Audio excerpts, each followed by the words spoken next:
Alright, in this video we are going to go over saving. So when you're done with your drawing, you're going to want to save it. The save tool, which we looked at before, is at the top here. And you can also hit Control S for the keyboard shortcut. The very first time you save, it's going to ask you where you want to save it. Okay, this is important to make sure you save things in the right place.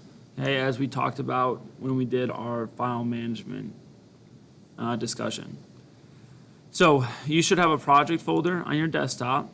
So on the left side here, you'll have to kind of scroll through, and it might be under quick access, or if it's not, you can go to this PC and then find where it says desktop over here or over here. Okay, and then you just need to find your project folder.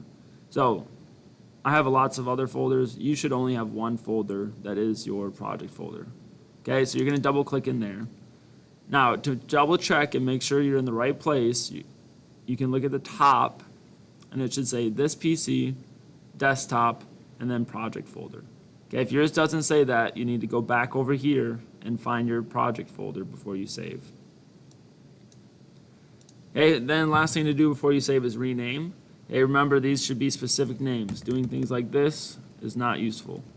Okay, so this would be my sketch 1 example 2D drawing tools.